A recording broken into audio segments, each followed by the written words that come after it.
What's up, Run Drive Bike community? Welcome to the Fireside Chat on the Everyday Athlete Podcast Network. Gosh, I sound so stiff when I do that intro. I don't know why. But anyway, welcome to the Fireside Chat. I'm going to be joined by Alex Baker, who goes by Ketchup to Cancer on Instagram. One thing about him is he says, I hate ketchup, but I hate cancer more. And that's a topic that we're going to get into as we chat later on during this conversation. But before I bring Alex onto the show, please do me a favor and subscribe, rate, and review the Everyday Athlete Podcast Network on your favorite podcast platform. I'm asking you for 5 stars for our network, but if you're so inclined to give us less than 5 stars, before you do, email me, jason@runtribemag.com, so that I can make adjustments to our show and make sure that we're getting you everything that you want and more, because it is important to me that our shows are exactly what you're looking for when it comes to conversations that are heart to heart, like I presume Alex and I are going to have, or that Truth and I just had last week. They're also funny and humorous, as you will attest to when you listen to Food Fight Friday at the Aid Station, presented by 7 Summit Snacks, as well as What's in Your Earbuds. Beyond the Finish Line is in the network. Enduring Minds is also on the network. We have it all, and we have great guests, and it helps because you guys are subscribing, rating, reviewing, and if you're using Spotify, commenting as well.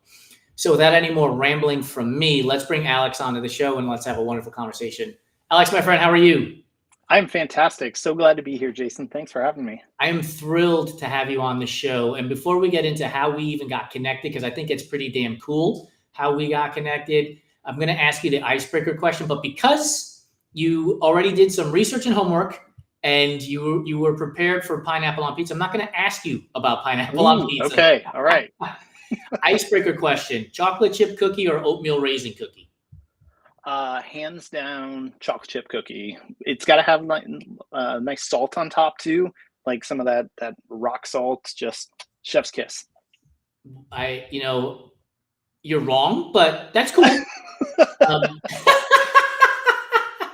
I am a huge oatmeal raisin cookie fan. Yeah. Ever since I was a kid, like, don't get me wrong, if you put a baker's dozen of chocolate chip cookies in front of me, I'm going to eat all 13 cookies. But for whatever reason, oatmeal raisin cookies always been one of my favorites. I think it's like back in the day, you used to get like with icing over it. And I think that icing was like the thing that sealed the deal for me. Yeah, I get that. So let's jump into the conversation. I mentioned, like, I think it's a cool story how we got connected and how you're on the show right now. And in large part, it's due to Ali Bracknauer and from Finish Lines to Milestones, her podcast. If I'm remembering correctly, you had listened to the episode that I was on with Ali and reached out to me. That's correct, right? Yep, that's correct. And I thought it was really cool because first off, I saw Ketchup to Cancer and I was like, man, I hate both of those things. Before I even read a single word from you. And I was like, okay, we already have something in common. And then I read the bio and I was like, yeah, I definitely have to have Alex on the show and talk to him about this concept of Ketchup to Cancer, because it strikes me right in the heart, in all honesty. So thank you for taking the risk and just reaching out. Like a lot of people don't do that. Of course. It's one of those weird things of like, well, like you opened up for an hour on Ali's podcast and it spoke to me. And so I wanted to share the same love and share that it impacted me. And so I'm glad we get to have this conversation here as well. Thank you for reinforcing this idea of vulnerability being a connector instead of something that pushes people away. I think people are really afraid to be vulnerable because they're worried about the person they might lose as opposed to the people they're going to gain. Would you agree with that? 100%. I think once people take that step and are vulnerable, they have the connections start flowing, right? And it becomes so much easier to just communicate, because so much of our conversations nowadays is just like surface level, like, oh, how's it going? How was your weekend? What's the weather? How was your run today? Like, okay, cool. But they never get a layer deeper. And social media, we've got this opportunity to just paint this perfect life. And we've forgotten to like tell me, like, how are you doing? Yes. Give me a little more, man. So I used to work for a company called Travel Host, and my mentor owned the company. Bill Schroeder is his name, and we're both in sales. So you try to figure out what's the best approach to conversations in sales, and all these hooks and everything else. The reality is, and Bill taught me this. He said, instead of asking people what they do for a living or things like that, ask them what they do for fun. Because Yeah. once you ask them what they do for fun, like you've opened this door to their soul, and they're super pumped up to talk to you about it. Whereas when you ask somebody, what do you do for a living? Like most people will tell you, I hate my job. I don't want to commute. There's a lot of negativity to that. Yep. And so when you ask them, what do you do for fun? That their personalities come out, and all of a sudden you can connect. And I think that's what vulnerability does for us as well. Yeah. 100%. When I was talking with Allie on her podcast, we talked about like, what are you passionate about? Yeah. And similar concept, right? What do you do for fun? What are you passionate about? What excites you? Yes. Because people just light up, and the conversation is so different than what do you do for work, or how many kids you got? Like, okay, Right. cool. Yeah, I can relate to that. Yeah, and a lot of times, a lot of those things end up being a negative thing too, right? Like, Right. I've got to take Timmy to soccer practice, and then I got to run and take the other kid to softball practice, and it just becomes Yep. like a burden of travel all around, and Yep. it's not the happiness that we want to talk about, and we should be sharing. Yep. Let's get into this a little bit. We're going to be talking about cancer, obviously, Yep. which is not the most fun topic, but I do think in this conversation, since we have both experienced cancer and loss of family through this disease, that the vulnerability will be there. We'll reach people who will say, oh, they're just like me. And look at, they're talking about it openly. I'm going to ask you about your connection to cancer here in a moment, but I want people to hear my connection. So I was 23 years old when my dad passed away from cancer. I had just graduated college, and actually graduation weekend in 95, my parents came to campus to celebrate graduating college, first person in the family to do so. And that's when they gave me the news that my dad had cancer. So, positives and negatives in that weekend alone. And then a little over a year later, I lost him to cancer. And you have to make these decisions, caskets and burials and flowers and urns and like just all this stuff. And you're not prepared for it, not in any way, shape, form, or fashion. You experienced the loss of your wife in 2019. Can you give the audience sort of a little bit of background on finding out that your wife had cancer and how you dealt with it and how you guys worked together to kind of deal with this? Because it's a burden and not everybody's going to deal with it the same way. Yeah.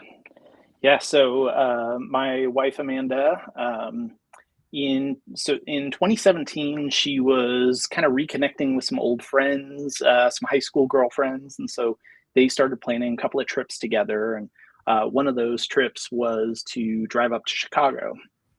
And during that trip, when she was coming home, she was just in excruciating pain and just couldn't understand like what was going on. And when she got home and I saw her, it's one of those, like, you just know, like, we are going to the hospital. Something is wrong here. And so we dropped our son off, who was then 2.5. And we went to the hospital. It was 9 o'clock at night. They like, okay, maybe you're just constipated. Maybe you've got a blockage of something. But Okay, so I'm going to ask you a question yeah, right there, of course. because I'm wondering, as you're driving to the hospital, the conversation that you're having, is it on the lighter, and I don't mean lighter side of like joking, but more of No. it's not a serious scenario? Or Yeah. was it, or are you going through the gamut of things? Like maybe you're constipated, maybe it's cancer. Like, are you going through all of that, or are you just staying closer to the things that are less terminal, shall we say? Yeah. We had no idea. Like Okay. cancer was not a thought. It was just like, oh, you're in pain. What's going on? It's weird. Okay, yeah, sure. Let's go get this checked out and see what's going on. And, you know, hearing about her trip, right? It was all jovial, like happy. No, obviously she's in pain, but nothing Okay. nothing that was gonna like, oh my God, you have cancer kind of thing. And so we get to the hospital. The doctor's like, we're just gonna do an X-ray just to see. And they do the X-ray, and we're just sitting there twiddling our thumbs, ready to get back home. I'm actually supposed to fly to Denver that next morning. I have like a 6 a.m. flight or something, and so I'm just like ready to get home, ready to get finalize packing, that kind of stuff. And doctor comes back in. It's like, hey, something's a little abnormal. So let's do a CT scan. So he does a CT scan. By this time, it's midnight, 1:00. So we're just waiting. We're waiting. 2:00 rolls around, 2:30. Then the doctor comes in and sits down, and Amanda is sitting in this hospital bed. I'm standing next to her, and he's like, I don't know how to tell you this, but you have cancer, and you need to see an oncologist in the next 48 hours. No tiptoeing around the conversation. No, just here it is. And I remember like the out of body experience. Like I felt like I was looking at behind the bed, at the back of my head, at the doctor, right? Like, oh my God, what? And he's like, it's in your liver, it is in your lymph nodes, and it's in your colon. So she primarily had colorectal cancer, kind of right at the exit point. And so what she was feeling was the constipation pushing on the tumor that she had just been sitting in the car for, hours and hours, but driving back home. And then he said, go home, see ya. And like, that was it. And we were you angry in that moment? It almost, the way you're presenting it, it sounds dismissive. No, I don't mean it to sound that way. It was just Okay. like, hey, you have to talk to an oncologist in the next 48 hours. That is all I can do for you here, kind of thing, right? And so he made a referral. It was, but it's 2:30, 3:00 in the morning at this point. There's nothing going to change between now and 9 a.m., right? When a doctor's office opens. So go home, get some sleep. Okay. So I get home, I email my coworkers that I'm supposed to be going on a trip with. I'm like, I'm not coming. I'm not going to explain why. Talk later. And so I get like frantic texts at like 6 a.m. from them, or is everything okay? What's going on? And I'm just not responding, right? And it's an interesting thing, right? Yeah. Like, it really is nobody's business in the grand scheme, right? Yeah. And I wonder, like, in your mindset, if you knew that there were going to be those comments back, and you somehow turned the switch off because there was something bigger and more important that you had to handle, as opposed to, well, let me now type and respond to everybody. Were you able to just like, I'm shutting this off and I'm moving on? I got bigger fish to fry, for lack of a better phrase. Yeah, the difference a little bit between like a regular job and the job I had at the time, I was working for my fraternity. And so these were like fraternity brothers that I'd been close with for 10 years, right? And so it didn't feel like they were texting me like coworkers. They were texting me as friends. Okay. Like, hey, are you okay? What's going on? And like, I'll tell you later. I'm not ready to process this with you all. To your question about the car ride earlier, once we got back in the car at 3:00 in the morning, Amanda, being Amanda, was like, seriously, I have ass cancer. I couldn't even get a cool cancer. I have ass cancer. Of all the cancers to pull. and like, that was the start of an insane journey. How did that make you feel? Did that, like, I mean, we talked about breaking the ice, to start this conversation.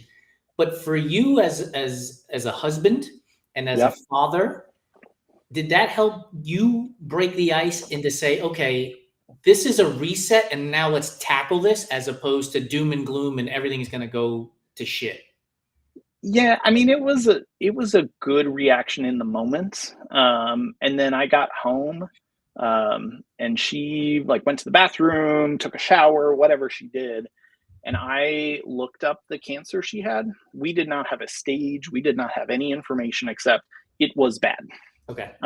And I saw the survival rate of colorectal cancer was over 5 years was like 5 to 10%. And I never looked at that statistic again. Like I never looked up any other details. I kind of assumed it was the worst. It was Right. stage 4B. And yeah, that's it. Like she, this was going to get her, whether it was going to be one day, statistically, it was Right. one day later, 16 months later, which is what it was, or 5 years later, right? There are obviously people who live much longer than that. But statistically, that was it. So what's the conversation now for planning? Because you don't know, there's no crystal ball that says 16 Yep. months, because like you said, it might be one day. Yep. What's the process in planning for as comfortable of a life as you can provide? You Yep. still have to be a parent. You still have to be an employee in some capacity. Yep. What's the planning and what does that look like in your house as you're going Yeah. through this?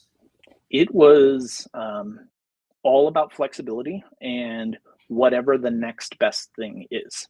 Like one day at a time, one phone call, 1 hour later, one whatever. And she went through over the course of 16 months 5 different regimens, and each regimen of chemo had different side effects and different times where it would like knock her out and for how long it would knock her out. And so we stopped telling our son we were going to go do things. Like we never made a plan to go to the children's museum, or we never made a plan. We'd buy tickets, but we'd never tell him because we just didn't want Yeah.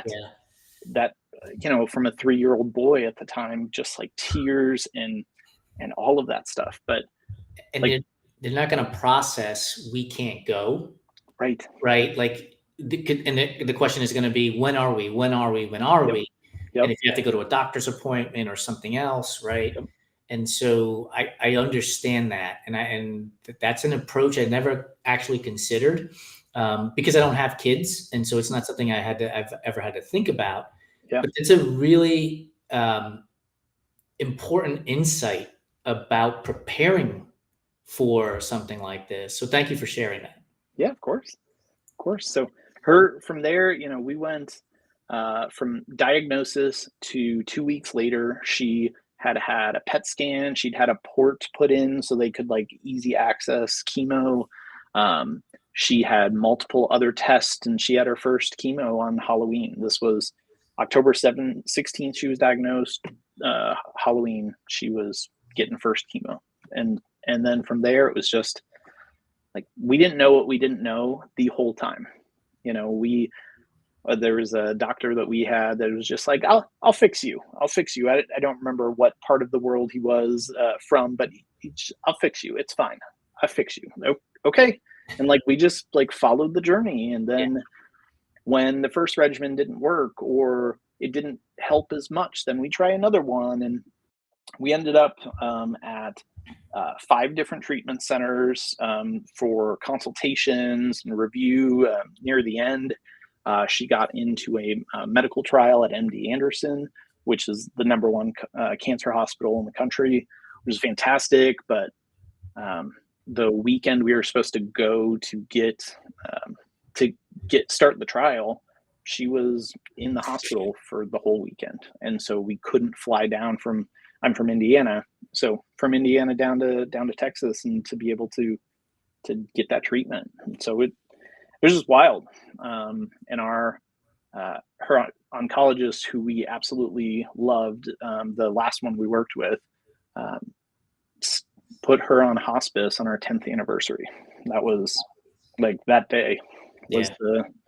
the bad news, and she lived about 3 more weeks after that, and that was it. I don't feel your pain exactly, but I feel your pain. My Yeah. my dad was in and out of hospice a couple of times, but the second time he was in hospice, he was like, "I just want to go home," Yeah. and you knew when the phrasing was, "I just want to go home," that the end was near, Yeah. and it wasn't really much long after that that he passed away. And so you said this was in 2017. She was diagnosed, Yep. right? And 16 months later, she Yep. passed away. So in 2019, Yep. we were chatting in the green room before the show, and you mentioned that you started running or walking in Yeah. 2019. Were you walking prior to her passing as a way to help you deal with the stress, or was it post passing to help you deal with the stress?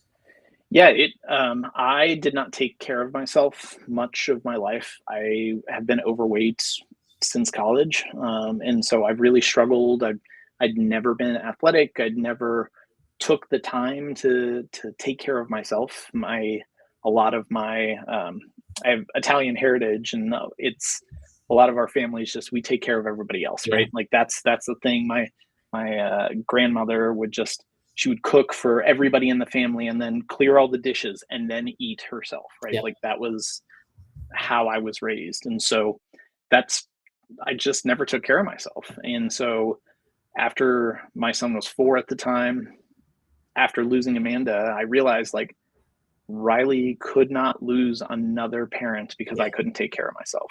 And right. so I started the journey of like going to a gym, starting to get healthy, starting walking. And so was listening to the Christy D episode earlier today, and she mentioned the Indianapolis 500, and we have this big, IndyCar race.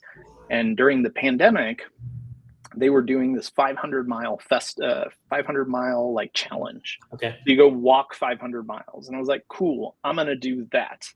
And so I walked 500 miles in 102 days, and just was like, wow, maybe I can actually run too. And Yeah. that I took that next first step to see what that journey light is like, and it has been a wild ride ever since taking that the first walking step at least. When you were doing the walking out of Hmm. the gate, and you were reflecting, I presume, Yeah. on staying alive for Yep. your son. Like, were there moments in there where you were like, I just don't want to get out and walk today, but I have to? And when you got out there on those days where, oh, I have to, how much time can you, if you can remember, was spent thinking about Riley, was spent thinking about Amanda as sort of that motivation to take another step? Yeah. Yeah. I definitely during the 102 days gave myself days off. I realized like I can't do every day. I Yeah, traveled for work, right?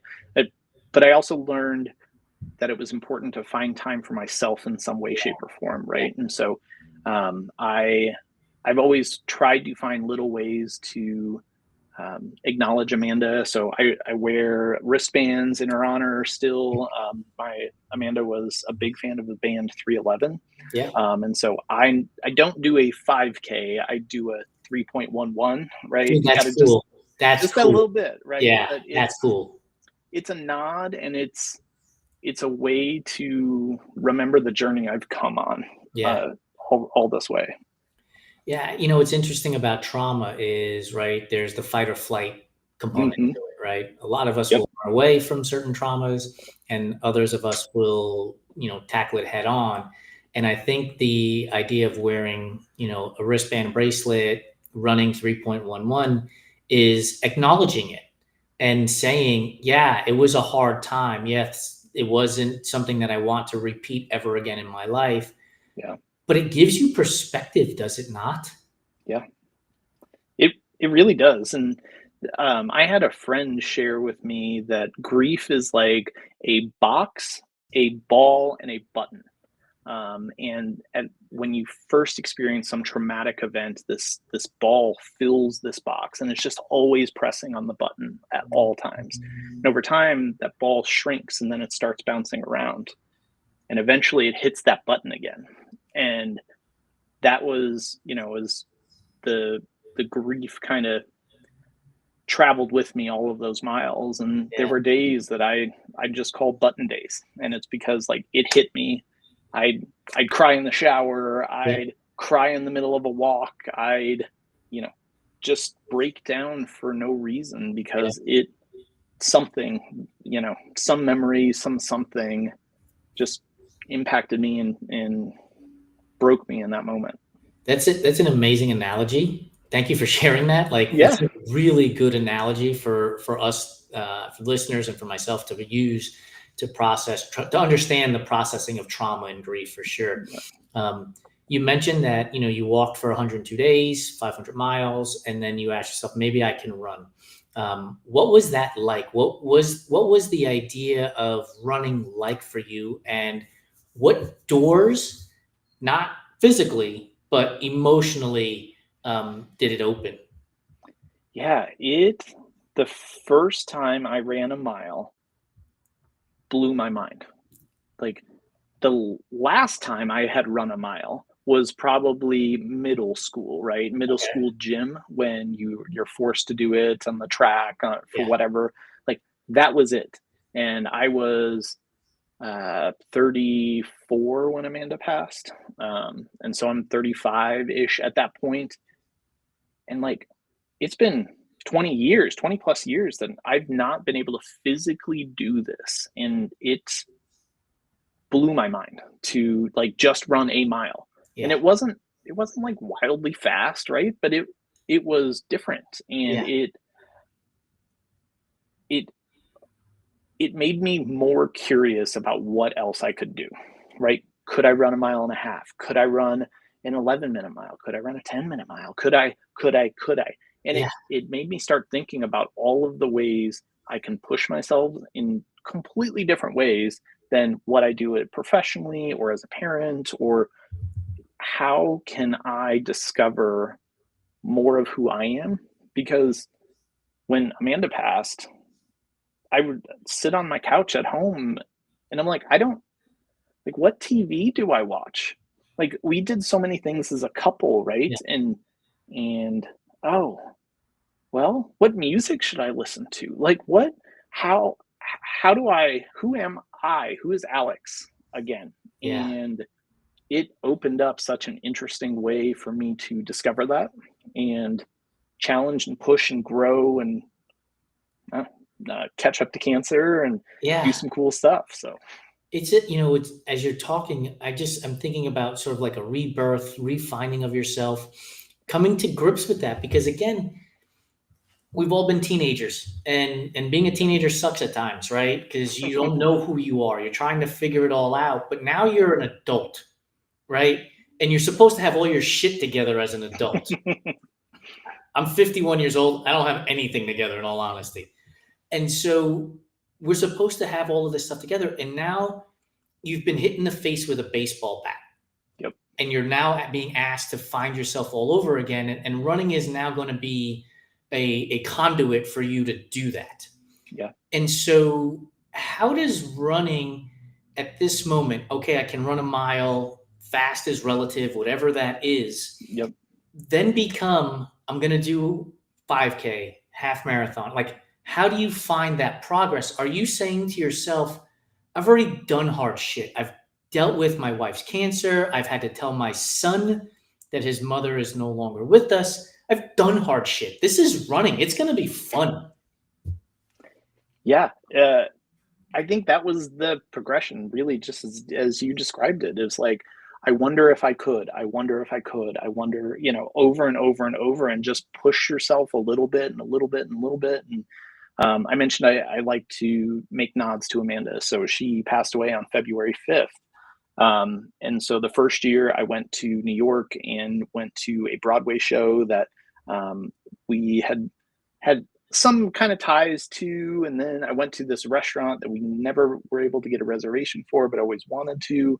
And so, like, that was a cool first year. Yeah. Well, my second year, I ran a half marathon because I had built myself, from October till February. Okay, I'm going to do 2 miles. I'm going to do a 5K. And about a week and a half before, I ran 10 miles for the first time in my life.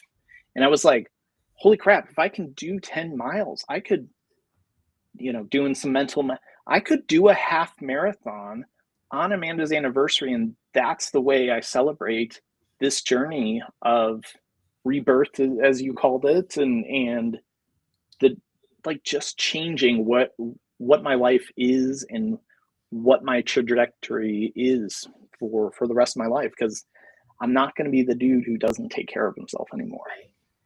Look, I don't wish trauma on anybody. If you can get through life trauma free, kudos to you. I mean, it's going to Yeah. be damn near impossible. But as you're talking, Alex, I'm hearing in my head like all these opportunities for perspective and connection to all these different things. Like, it is damn cool that you were like, hey, I can run this half marathon on this day on February 5th. Like, that's a really cool connection. So now that half marathon will stick with you for the rest of your life. Where there are other half marathons I'm sure you've run, you're like, I have no idea. Like, it is what it is, right? Yeah. And so, and I bring all of this up because I oftentimes, like, trauma, we either, like I said, we either run away from it or we tackle it head on and we try to bury it in other instances. But in this scenario, it's giving you perspective. It's giving you this opportunity to look at it and reflect, which I'm sure brings a smile to your face today. Maybe not, 5 or 6 years ago as you were going through it all, but today as you continue to process, it's got to bring a smile to your face. Like, I was able to do this on that day. Yep. 100%. And it was wild. It was crazy cold. There was an ice storm the night before. So I was like running in the middle of my neighborhood, like in the middle of the street, just trying to not slip and kill myself, right? Right. on the ice. But yeah, it's still to this day one of the coolest runs that I've done and most memorable things. So shout out to the Pediatric Cancer Research Foundation kids that have joined us on Instagram. Thanks for being here. It's an important conversation, and what you do is important. So thanks for being here. I did realize too that this past February was 2525, and like that's I don't know if you did anything special for it, from a memory standpoint, but I was like, oh, I wonder if he did something on 2525 because that's not going to happen again, not in our lifetime. Right. I didn't do anything explicitly because of that. Right. Yeah. I did a 5K run, or a 3.11 run, and then I did some travel around it. I don't remember if it was before or after, but yeah, kind of not specifically to the 2525, but that's a good call. So I just mentioned the Pediatric Cancer Research Foundation, and obviously they're a fundraiser. They're a nonprofit that raises money for pediatric cancer research. You are also raising funds through your Catch Up to Cancer fundraising arm. And so before we get into that, and I'm going to make light of the idea that, like I told you earlier, like, I also hate ketchup and I also hate cancer. But like, how did this concept of Catch Up to Cancer come about? Yeah. So last year, my now fiance and I went to the July 4th parade in the town we were at. And it was pouring rain and, people just handing out candy or whatever. And we swore there were people handing out ketchup packets. Oh, no. And we were like, oh, man, wouldn't that be funny to just hand out ketchup packets at this parade? And so we're like, oh, man, we should look into that next year, because it's always seemed like just like random businesses and random people have a float or whatever in the parade. And so about 45 days before July 4th this year, I looked it up, and it cost $50 to participate in this parade. Like, $50, that's it? Okay. And so I was like, well, maybe we can buy some ketchup, and it'd be like funny to just hand out ketchup. And I was out mowing, and I'm like, how do I make this relevant? How do I catch up to cancer? And I stop the mower, I run inside, and I'm like, Lindsay, catch up to cancer. And she's like, what are you talking about? You're nuts. And I was like, the parade, catch up to cancer. And it said it a little slower, right? Catch up to cancer. And then it clicked for her, and I was off to the races. I bought 5,000 ketchup packets, and we stickered them with a little QR code, and like we designed some shirts and we did some aprons, and had like family come with us, and we walked the parade and handed out 5,000 ketchup packets, and yeah, just it's clever, it's catchy. Side note: hate ketchup so much, it's disgusting. I do not think I have intentionally eaten ketchup since I was like 5, I, and like I'm out. Disgusting. I was a little bit later in life, probably a teenager before I was like, this is not good. No. And I have not eaten ketchup my entire adult life either, on purpose, as you say. Yep. Every now and again, somehow somebody puts it on a burger and you're like, Yeah. and you know immediately, right? Yep, you do. You know immediately, and you take the bun off and the napkin and you're swiping it off. Yes. So gross. But now like ketchup is like my shtick. Like people, friends and family have been giving me like, oh, I found this banana ketchup. Oh, I found this ketchup stuffy. Target has like this ketchup packet pillow. And so like that showed up randomly at the house. Like, cool. You all know, like, I hate this, right? What is the you have a website? Is it ketchuptocancer.com? .com. Yes, sir. .com. And it's you're raising funds for St. Jude's, correct? Yep, correct. And you're on a journey to race the Abbott 6 World Majors. You've already raced New York and Chicago, and you fundraised for those 2 races, and you're in the process of raising money for Berlin and London, correct? Correct. Yeah, and I also did Boston with a different cancer-related charity, but still, I've so far I've raised $35,000 over the. Thank you. That's amazing. Yeah, thank you. That was for New York, Boston, and Chicago, 35,000, and now I've committed to St. Jude an additional $26,200. Obviously, the marathon distance. And so right now I'm fundraising 6,500 for Berlin, 10,000 for London, and 10,000 for Tokyo as well. So I expect to finish those in the next 18 months. Berlin is in 3 weeks, 2 weeks. And so I'm super excited to get on a plane and fly across to the globe to go do something insane. Right. For those of you who are watching on YouTube, whether live or recorded, like I'm wiping my eye because like what you're doing is amazing, man. Again, we talked about this in the green room. If you've lived a second on this planet, you've been impacted by cancer, even if you don't know it. And to hear somebody who is taking the sport of running and raising what will amount to being $61,000 for cancer research is unbelievable. It is literally unbelievable because, not to be cynical, but we live in a selfish world where most people wouldn't do that for somebody else, right? And you're out here doing it, and that's uber commendable.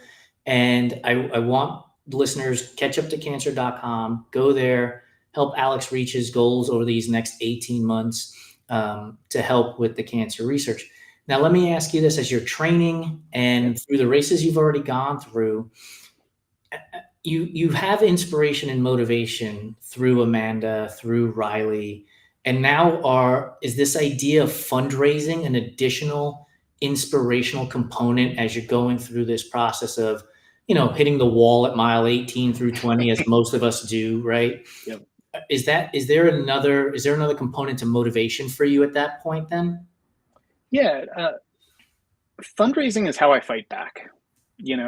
Cancer, as you said earlier, basically like punched me in the face. Yeah. And it tore my life apart in ways still 6 years later, right? That I'm still discovering things.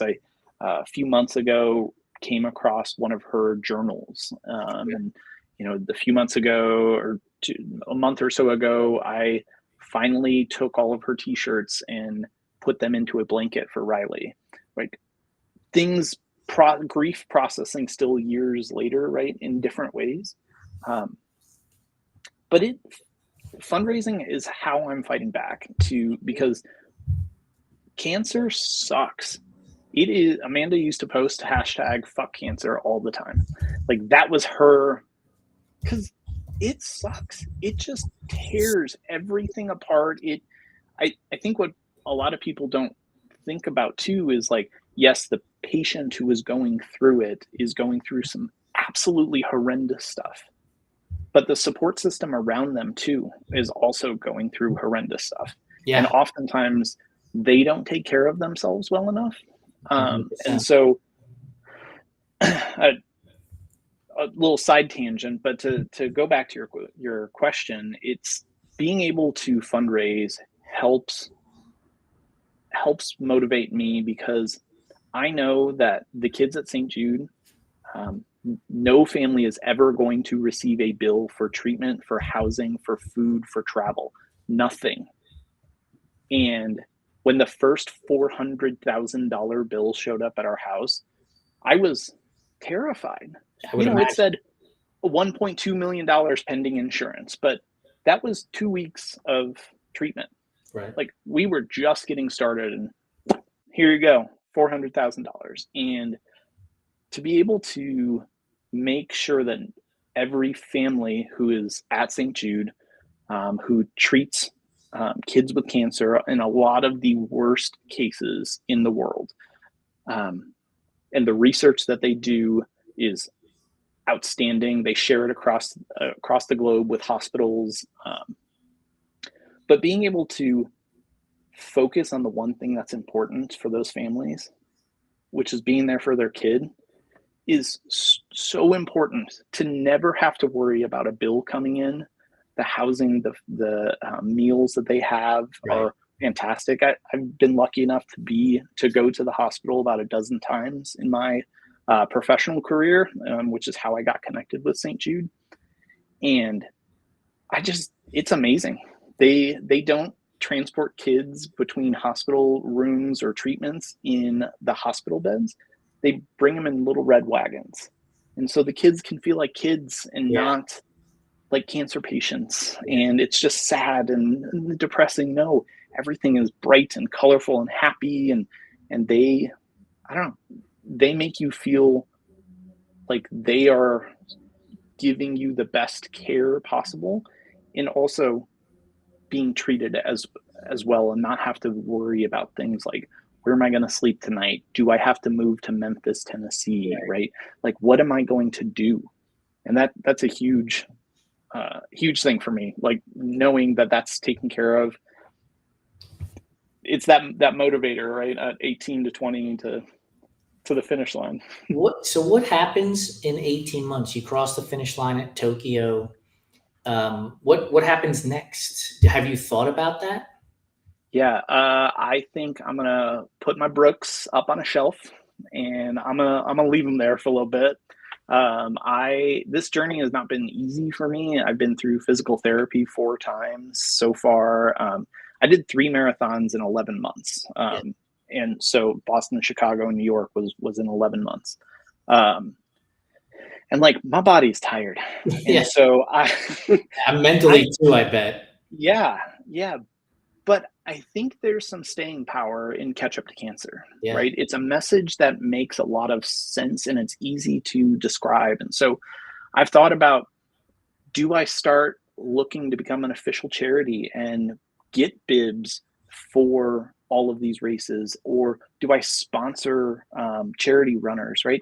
Charity runners so often get a bad rep, especially in like Boston area. And charity runner, like I put crazy amounts of time on my feet. Again, I am not a Boston qualify runner. I finished Boston in 6 hours and 1 minute. So I was out there. Like, thank you.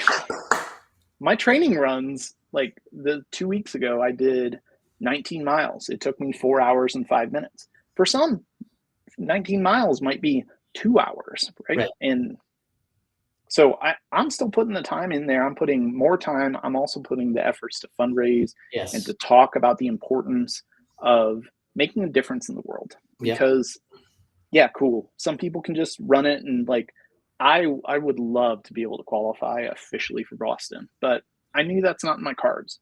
What Right. are in my cards is making a difference and being able to raise money and change somebody's life, hopefully.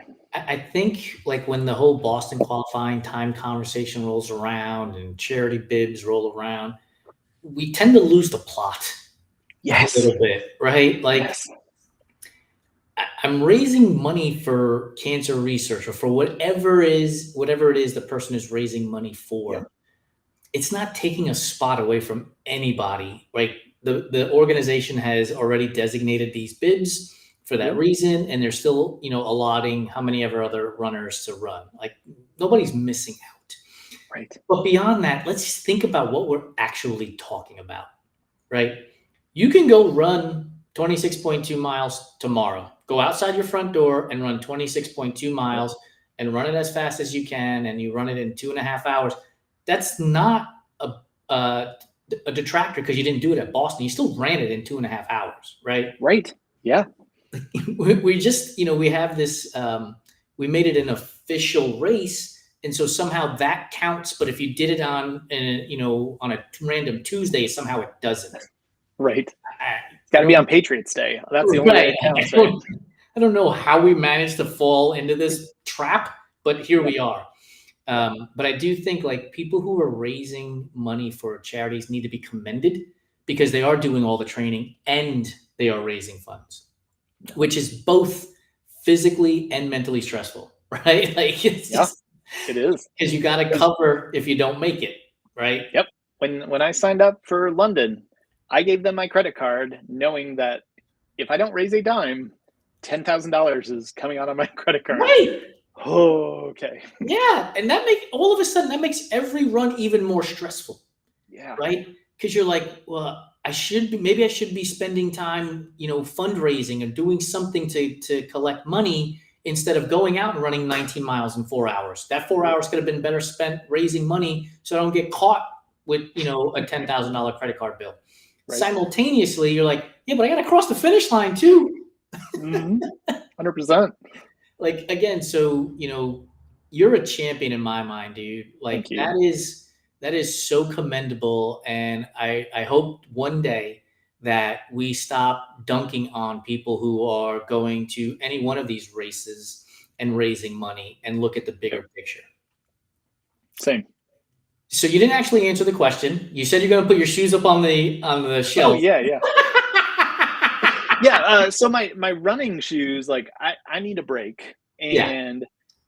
But I think Catch Up to Cancer has some staying power. And I think that's where I want to focus differently. How can I inspire more people? How can I support more runners? How can I, to your point, how can I elevate charity runners in some way by the platform that I'm starting to build over, the last several months and, over the next 18 months to highlight and open up an audience to people that, might be struggling to raise those funds, especially like big races like Boston.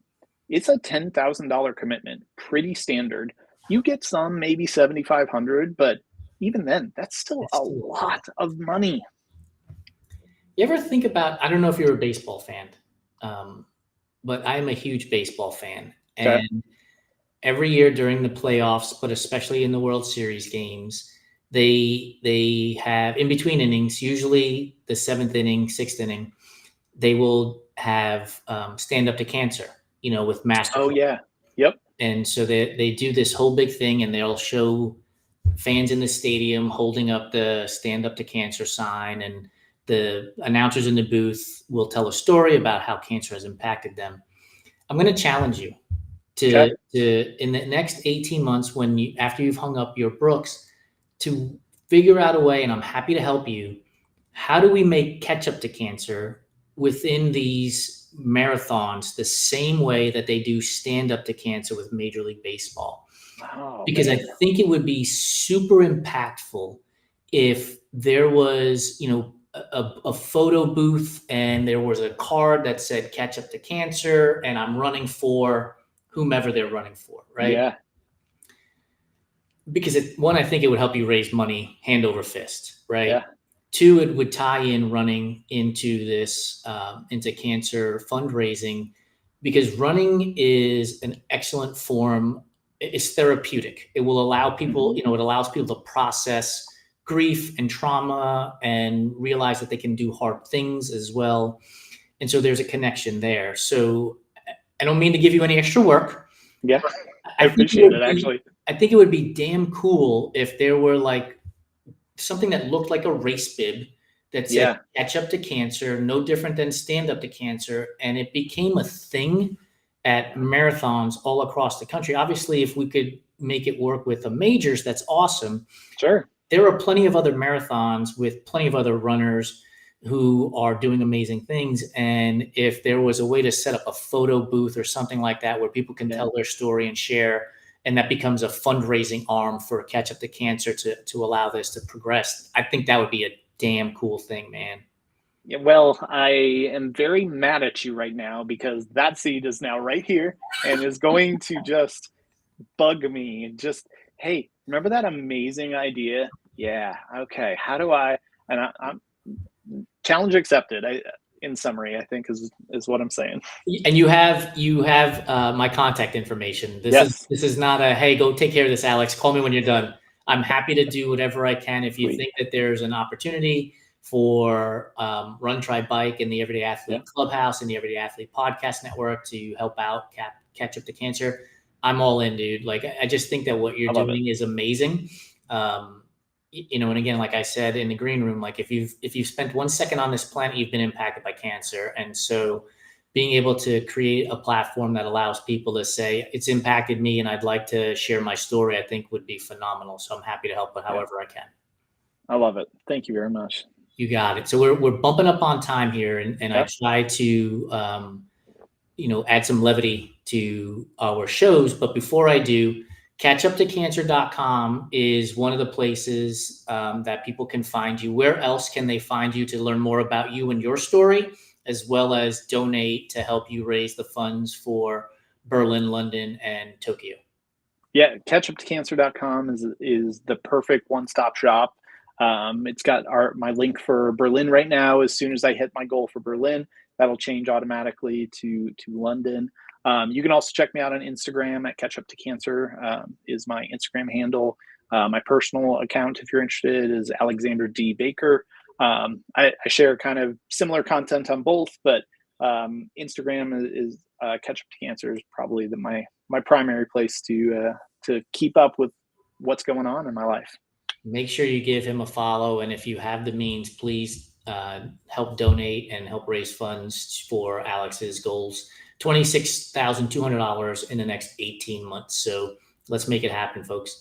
So here, let's get some levity onto the show and do a rapid fire food scenario, food questions. You ready? Perfect. Let's go. Okay, so we skipped pineapple on pizza to start with, but the answer to pineapple on pizza is it's not for me, but if like my stepdaughter really likes it with like a garlic sauce instead of red sauce, though. Yes. Okay.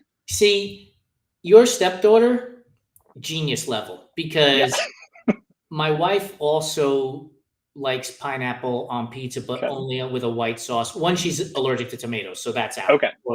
Right. But I've said this before, and Truth Bachman, who was on our show last week, he says, or they, say that they really like acidic tomato sauce, and I'm the same way. Yep. So adding acidic pineapple to acidic tomato sauce is horrible. Nobody wants acid on acid. Nope.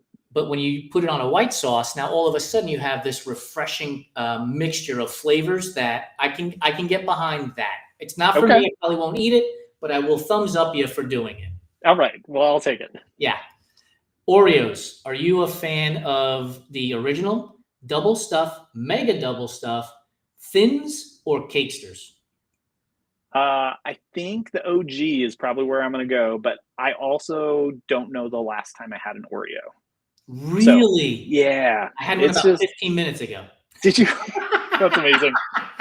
My go-to, so I mentioned my Italian heritage, cannolis. Like if there's a spot that's got a cannoli, I'm in. My gosh. So here's the thing. So I am a huge fan of Oreos. I have been tagging them in everything that I do to try to get a sponsorship with them. Yep. I want them to sponsor the Oreo 100, which is a race I've designed that goes from Oceanside to Redondo Beach to the Pacific Ocean. Let's make it happen, Oreo. But make this happen first, which is a cannoli version of the Oreo. If you use the golden cookie, Yeah. and then the filling is a ricotta pistachio flavor. I mean, so good. Come on, right? And if you want to take it All next day. level, you chop up a little bit of chocolate chips in there, into the filling too. Yep. Mondelez, let's make it happen. Yes. They have a limited edition flavor out right now, apple pie a la mode, which is fantastic. They put out a limited edition blueberry pie recently. Interesting. Oh, it's so good. There's only been now 3 double thumbs up reviews from me. That's the OG, that's the blueberry pie, and the apple pie a la mode. Like, all right, they hit it out of the park with those 3. But I think if they did the cannoli one, they would have to keep it in the rotation. It couldn't be a special edition because people would scoop them up. And then we'd all order it like this, Oreo. That's right. Yes. Licorice, red or black, or neither? Trash can. It's in the ketchup category. Like, I'm good. No Sambuca in your house. That's out. Peeps. Are Peeps a real candy, or are they just better off being doorstops? Doorstops. When you asked that question, though, I did wonder, what would a Peep s'more be like? You might get me there. You might get me there. Doorstop, generally. So let's go the s'mores route. When you put the marshmallow in the campfire, are you like lightly toasted, somewhat toasted, or charcoal briquette? Lightly toasted, I think. So somewhere between like a nice golden brown to like lightly toasted. It's good middle ground for me. I'm all in on the charcoal briquette. Are you? Yes. Oh, yes. And I had a guest tell me, I think it was Jennifer Comfort who told me this, that she likes it charcoal briquette too, that when you peel the outer layer off and you have that like melty marshmallow, put it back in the fire. Oh. Right? Like, that's genius. I never thought of that. I'm 51 years old, never thought of that. That is genius level. That is. Because that sugar is going to crystallize and burn quickly too. And now it's like the movie Inception, right? You just keep peeling it off. Yeah, there you go. It's amazing. Candy corn. Is candy corn a real candy, or is it just earwax covered in sugar? Definitely earwax. Yes. Yeah, that's trash. We are moving along at a good clip here. Creamy or crunchy, peanut butter or nut butter if you have allergies? Creamy. Okay. When also aside, I got to travel to Italy last summer, and I had pistachio cream for the first time, and that blew my mind. But creamy, that's kind of a general, like the crunch in like a peanut butter and jelly sandwich feels weird to me. Like soft bread crunch. Yeah. I don't know. So you don't put potato chips in your peanut butter and jelly sandwich like I do? I do not. Yeah, that's so good. That little extra kick of salt is awesome. Okay. Speaking of peanut butter and jelly sandwiches, how do you make it? Before you answer, I'll explain. Do you go peanut butter on one slice of bread, jelly on the other, smash them together? Or do you go peanut butter on one slice of bread, jelly over the top of that, and then smash them together? Separate. Peanut butter, and smash them together. Yep. And then do you just bite into it like corn on the cob? Do you cut it into 2 rectangles, 2 triangles, 4 squares, or 4 triangles? Yeah, bite into it just straight in. The only time generally I eat a peanut butter and jelly sandwich is at the Indianapolis 500. That is like the one food you're allowed to bring food in, and I bring it in, I put it in a plastic bag, and just like. Are we sure you're a runner? That's the only time you eat peanut butter and jelly? Yeah, I know. It's just I will put peanut butter on like bagels or like pretzel buns and stuff, but peanut butter jelly together is a race food for me. Is the pretzel bun the king of all hamburger buns? Yes, no question. No question, right? No question. Yeah, I will arm wrestle anybody with that one. Like, there's absolutely no question. Yes, so good. It's so good. Have you ever had a hot dog or a sausage in a pretzel bun? So like the elongated style? Oh, I haven't. I've seen a few of those, but I've never tried it. Yeah, fantastic. It's that soft pretzel bun. For Yeah. me, like mustard and sauerkraut is my go-to on a Ooh. hot dog, and that Okay. pretzel bun just adds a little bit of something special, man. Yeah. I grew up outside of Chicago, and so the Chicago dog with a poppy seed bun, Yeah. the tomato and onion and relish and all of that stuff, that's a hot dog to me. So are you also, as a Chicago person, a deep dish pizza person or a New York style? New York style. And All I right, good. know I'm that glad we that got you might out of that feel style. what's that? It's good. I'm glad we got you out of that Yeah. tomato soup bowl. Right. The casserole pizza. That's exactly right. Red velvet cake. Is red velvet a real flavor or is it just chocolate cake dressed up to go to the prom? Uh, Definitely dressed up. I don't understand red velvet. Like, what are you doing? I don't. It's a Seinfeld episode. I don't understand red velvet. What are you doing? Larry David Amazing. couldn't write a better joke. That was fantastic. I don't get it either, dude. Like, No. if you go to a bakery, it does taste different. They use alkalized cocoa, and Okay. it does taste different, no doubt about it. Yep. But you go to a grocery store, like they're not doing that, and they're going No. to charge you $8.99 for the $4.99 chocolate cake. Like you're paying $4 more for red food dye. Just go eat the chocolate cake. Right. Come on. Come on. Be better. You you answered the chocolate chip oatmeal raisin. So we're I guess we're officially into autumn. September 1st, the unofficial end Yep. of summer just happened. Apple cider or pumpkin spice? Apple cider. Yeah. Yeah. And what's your favorite way to enjoy apple cider? Is it cold? Is it as a hot drink? Or is it in the form of a donut? Ooh.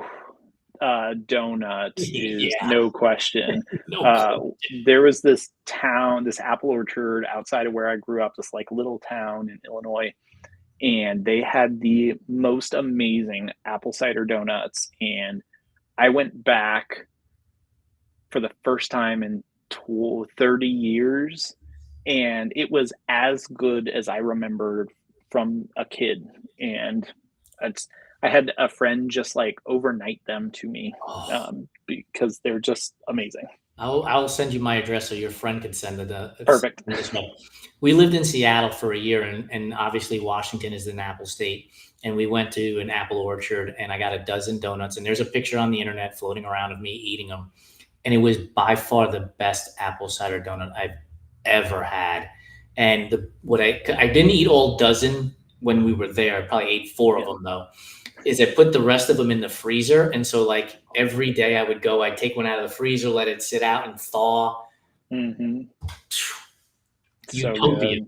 Yep. utopia. I mean, it doesn't get any better. It does not. Pop tarts, frosted or unfrosted? Frosted. Favorite flavor? Um, the like OG cinnamon Okay, is yeah, is like my go-to. Like the carb loading before a yep. marathon, I will buy a box of those and just nom on some You're OG cinnamon. we're gonna be running out of time here soon. So, are you a coffee drinker?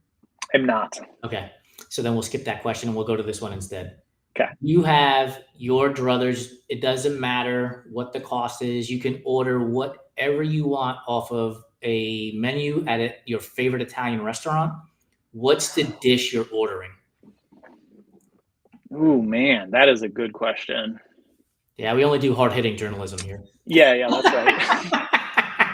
Um, so I went to Carmelina's in Boston's North End, and they had a gorgonzola pasta so it was like a creamy gorgonzola with a little bit of tomato sauce, and it.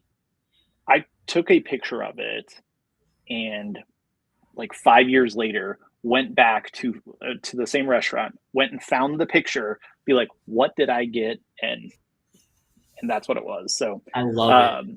I love cooking chicken piccata at home. That's or salmon piccata. Those seem to be kind of standard things in our house a lot. But that Carmelina's pasta was amazing. Here's how you know it's good. When somebody talks about food and they talk about it with their eyes closed because they're envisioning it, right? Yes. Like, that's how you know that the dish is on point. Like, Yep. Amanda Katz, she does a lot of videos of her eating like Pop-Tarts or eating food. Yeah.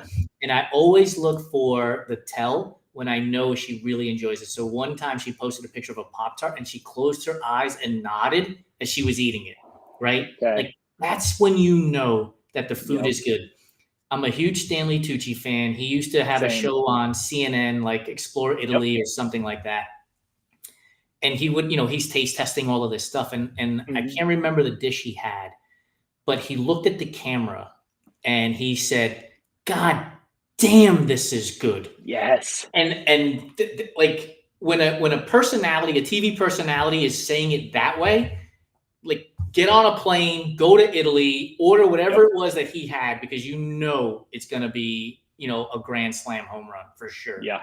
He has a Disney picked them up, or Nat Geo picked him up, and he's got a new season as well. So, but Stanley is fantastic. Thank you for the insight, because I love what he does with these cooking shows. They are amazing.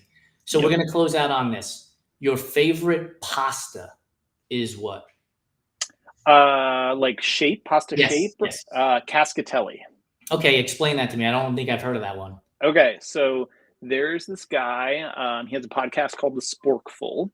And so Lindsay and I were driving down to Florida with our kids to go to Disney. And they had, we were trying to find a podcast we could listen to. So we listened to The Sporkful. And he did a 6-episode series about creating his own pasta shape. No way. Oh, yeah. And he went through all of these iterations and like got a custom bronze die and like tried iteration after iteration after iteration and developed a new shape that he ultimately called Cascatelli because it looks like waterfalls. And it's he's got 3 criteria for how a pasta is like good. It's tooth sinkability, sauceability, and now forkability. So can you actually fork it? How chewy is it? And how much hot sauce does it hold? Yeah. And he developed this fantastic shape that does all 3 at an exponentially well level. Walmart carries it now. You can get it online. Like it was maybe like made the cover of Time magazine or something insane a couple years ago, but highly recommend. Let this be a lesson to you kids. Chase your dreams. Yes. Right? Like seriously, chase your dreams. My favorite pasta, and it does, for me, it hits on all 3 of those points there, is bucatini. Because it does have a tooth feel to it because it's a little wider than a regular spaghetti. The sauce can get inside because it's hollowed out.